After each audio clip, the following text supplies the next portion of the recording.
नमो नमः. आज आपण इयत्ता 9वीचा तिसऱ्या पाठाचा भाषाभ्यास बघणार आहोत. चॅप्टरचं नाव आहे धन्यौ तौ दातृयाचको. बघा, चॅप्टरचं नावामध्येच तुम्हाला सांगितलेलं आहे की धन्य आहे. कोण धन्य आहे?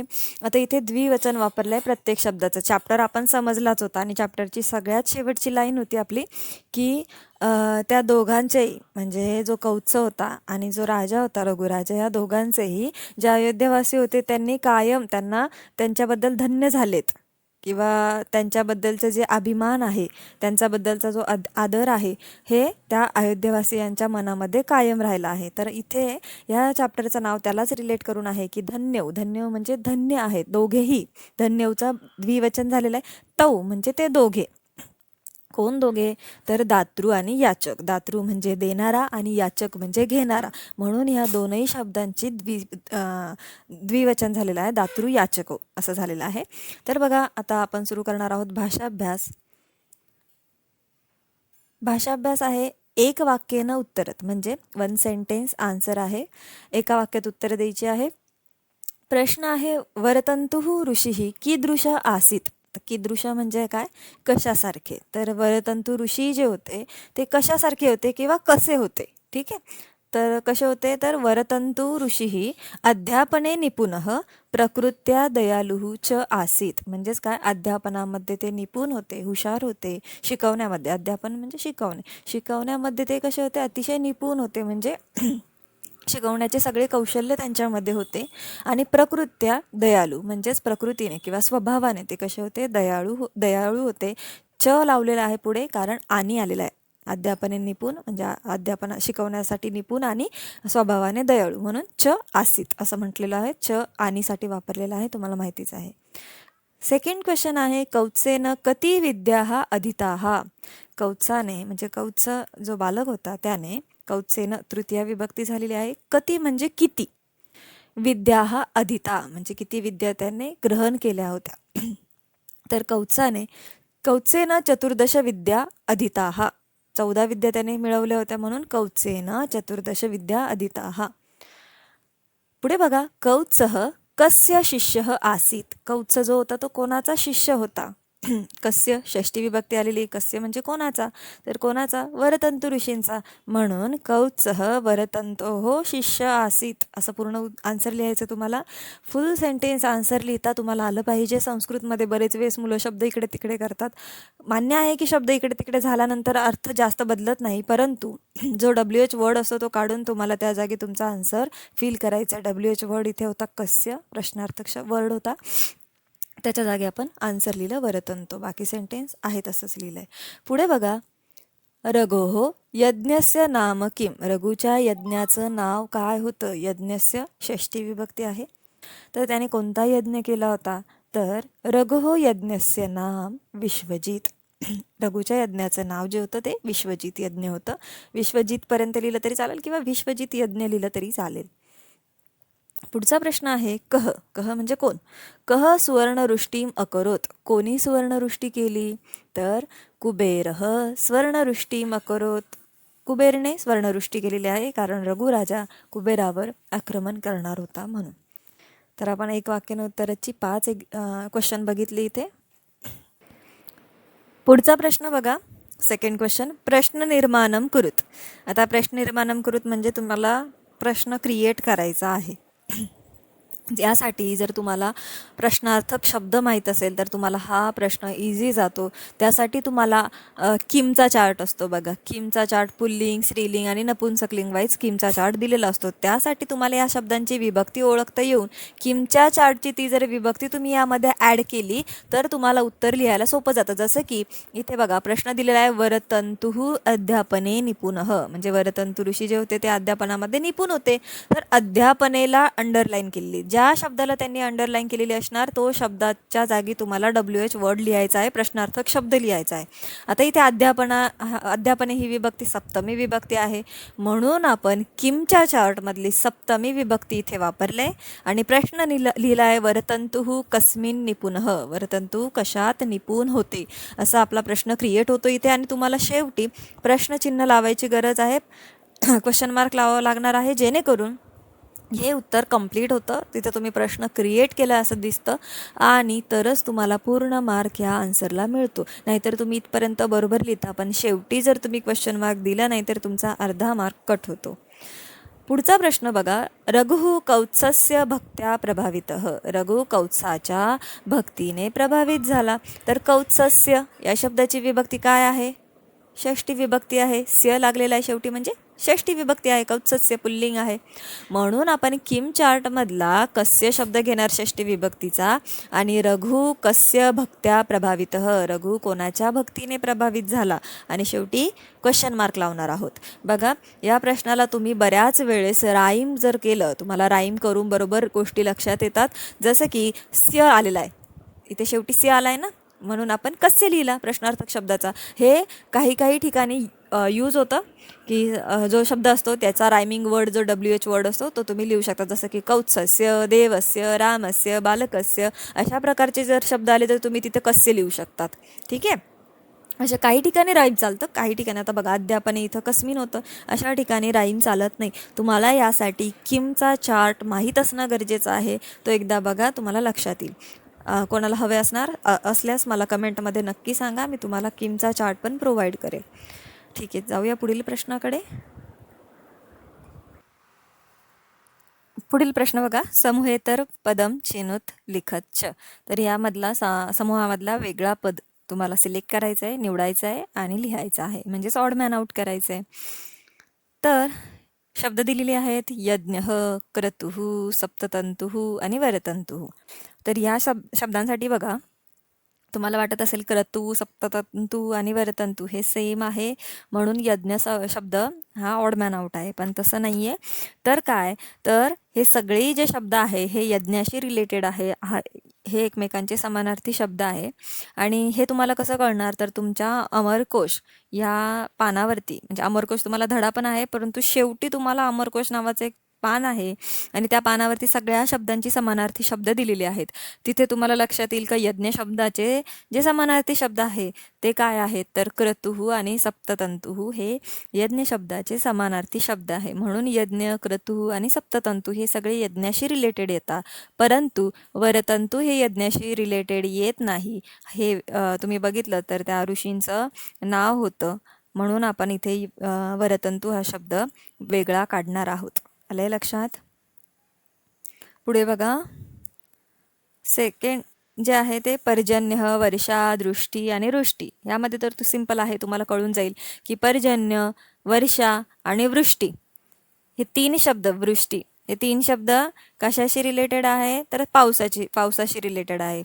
पर्जन्य, वर्षा आणि वृष्टी. परंतु दृष्टी म्हणजे बघणे हा शब्द याच्यातून वेगळा आहे म्हणून हा ऑड मॅन आउट झाला, दृष्टी. ठीक आहे. पुढे बघा, विज्ञ, अज्ञ, अभिज्ञ आणि पटुः हे 4 शब्द आहे. याच्यामधला ऑड मॅन आउट काय असेल, तर तुम्हाला माहितीच आहे ज्ञ हा धातू कशासाठी वापरला जातो, तर ज्ञानाशी किंवा मी काय जाणतो याच्या रिलेटेड वापरला जातो. म्हणून तुम्हाला कळतंय की विज्ञ आहे म्हणजे ज्ञानी आहे. त्याच्यानंतर अज्ञ, आता अज्ञ शब्दाचा मिनिंग काय असेल, तर अज्ञानी. अज्ञ शब्दाचा मिनिंग होतो अज्ञानी. अभिज्ञाचा मिनिंग होतो जाणकार किंवा माहिती असलेला ज्ञानी. आणि पटू शब्दाचा अर्थ होतो चतुर किंवा कुशल. म्हणून हे पटू, अभिज्ञ आणि विज्ञ हे शब्द हुशार किंवा ज्ञानी व्यक्तीशी रिलेटेड करतात, परंतु अज्ञ जो आहे तो अज्ञानी व्यक्तीशी रिलेटेड करतो. म्हणून अज्ञ हा तुमचा ऑड मॅन आउट होणार आहे. चौथं बघा, क्ष्माभृत, याचकः, वनीयकः आणि मार्गणः या शब्दांमधून ऑड मॅन आउट कुठला शब्द होणार आहे, तर यामध्ये दिसतं याचक शब्द आपला ओळखीचा आहे, कारण आपल्या पाठामध्येच सांगितलं होतं की याचक म्हणजे कोण, तर मागणारा, ज्याला काहीतरी हवंय तो. तर याचक शब्दाचाच समानार्थी शब्द असतो वनीयकः आणि मार्गणः. हे तीनही शब्द एकमेकांशी समानार्थी होतात. आणि क्ष्माभृत जो आहे त्याचा शब्द अर्थ असतो की राजा. क्षम हलंतमय, क्षम अधिक भृत यापासून तो शब्द तयार होतो. क्षम म्हणजे पृथ्वी आणि भृत म्हणजे राजा, म्हणून भृत म्हणजे धारण करणारा. तर मग हा पृथ्वी जो धारण करतो तो पृथ्वीचा राजा झाला, म्हणून हा क्ष्माभृत शब्दाचा अर्थ होतो राजा. परंतु याचक, वनीयक आणि मार्गन यांचा अर्थ होतो मागणारा. ठीक आहे, म्हणून क्ष्माभृत जो आहे तो राजा आहे, तो सेपरेट झाला, ऑडमॅन आउट झाला. पुढे बघा, कुबेरः, यागः, धनाधिपः आणि धनदः. तर यामध्ये आपल्याला कुबेर म्हणजे माहितीच आहे, धनाचा देव, बरोबर. त्यानंतर धनाधिपः हे सुद्धा कुबेराशीच रिलेटेड आहे, धनाशीच रिलेटेड आहे. धनद म्हणजे सुद्धा कुबेर, धनाशीच रिलेटेड शब्द आहे. परंतु यागः म्हणजे यज्ञ, म्हणून याग हा शब्द ऑड मॅन आउट झालेला आहे. पुढील प्रश्न बघा, विरुद्धार्थक शब्द लिखत. तुम्हाला ऑपोजिट वर्ड इथे लिहायचे आहे. प्रभुतम आणि समीपम हे दोन्ही पाठामधले शब्द आलेले आहेत. प्रभुतम म्हणजे काय, खूप जास्त, आणि समीपम म्हणजे काय, तर जवळचा. तर जास्तचा समानार्थी शब्द असतो थोडा, पण संस्कृतमध्ये अल्पम, म्हणून प्रभुतम अल्पम, आणि समीपम म्हणजे जवळ, आणि दूरम म्हणजे दूर, समीपम दूरम, असे हे दोन विरुद्धार्थी शब्द होते. पुढील प्रश्न बघा, बोललेला आहे वाक्यम शुद्धम कुरुत. तुम्हाला जे वाक्य दिलेलं आहे खाली, ते वाक्य तुम्हाला शुद्ध करायचे. हे अशुद्ध वाक्य आहे, तर पहिले तुम्हाला अशुद्ध काय हे सापडता आलं पाहिजे. म्हटलेलं आहे अहम मुद्राहा गुरुम दातुम ऐच्छम. तर यामध्ये जो चुकलेला शब्द आहे तो आहे गुरुम. कसं काय गुरुम शब्द चुकलेला आहे बरं? कारण दातुम शब्द पुढे आलेला आहे, आणि दातुम म्हणजे देणे.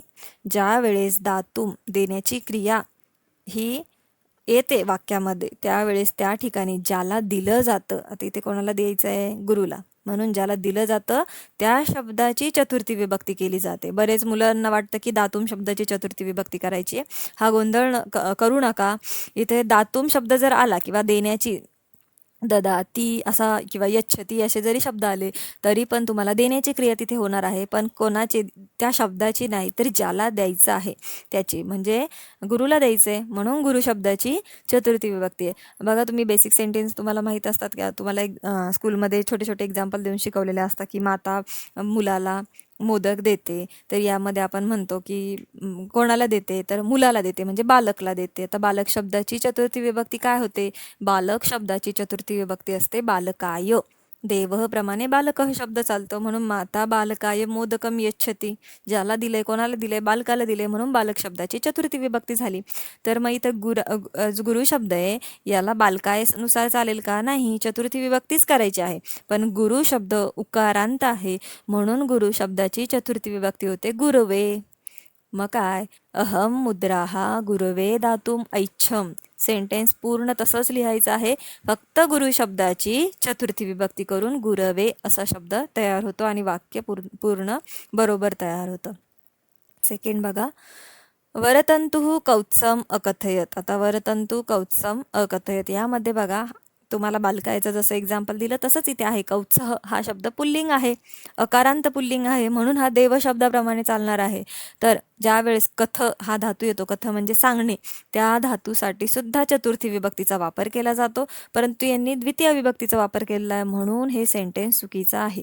ठीक आहे, अकथयत हा पास्ट टेन्स लागलेला आहे. कथ म्हणजे सांगणे. वदती जर शब्द असता तर आपण इथे चतुर्थी विभक्ती लावणार नाही, पण कथ हा जर धातू आला, कथ म्हणजे सांगणे हा जर धातू आला तर फक्त कथ धातूसाठी चतुर्थी विभक्ती लागते. वदती आणि कथयतीचा मिनिंग सेम होतो, पण वदतीसाठी नाही लागत, तर कथयती किंवा अकथयत या कथ धातूसाठी लागला जातो, म्हणून कौत्समचा झाला कौत्साय. देव शब्दाला कौत्सम शब्दानुसार कौत्स शब्दाला देव शब्दाप्रमाणे चालवा, जसं की देवाय किंवा बालकाय, तसं कौत्साय होतं. वरतंतु कौत्साय अकथयत असं सेंटेन्स तयार होतं. तुम्हाला गुरु शब्दाचे उकारांत जे चार्ट आहे ते पण तुम्हाला पुढे येणारच आहे. पुढचा टॉपिकच तुमचा उकारांतचा आहे. बघा, पाचवा प्रश्न आहे, पाठात उकारांत नामानी विशेषणानी च चित्वा लिखत. पाठामध्ये तुम्हाला काय करायचं आहे, तर उकारांत असलेले नाम आणि विशेषण तुम्हाला लिहायचे आहे. तर नाम कोणते कोणते आहे? वरतंतु हे नाम दिसते तुम्हाला, बरोबर. पण दयालू काय झालं? दयालू तर विशेषण आहे, कारण त्यांचं ते विशेषण क्वालिटी सांगितलेली आहे, म्हणून दयालुहू. पुढे सांगितलंय बटुहू आणि रघु हे उकारांत आहे. उकारांत म्हणजे काय? ऊने अंत होणारे उकारांत. ऊ शब्दाने ना, वरतंतुहू, दयालुहू, बटुहू आणि रघुहू. आता हे शब्द तुम्हाला काय निवडायला लावले? कारण तुमचा पुढचा टॉपिक जो आहे तो उकारांतचा चालू होणार आहे आणि म्हणून तुम्हाला इथे उकारांत शब्द पहिले सिलेक्ट करायला लावलेले आहेत. ठीक आहे.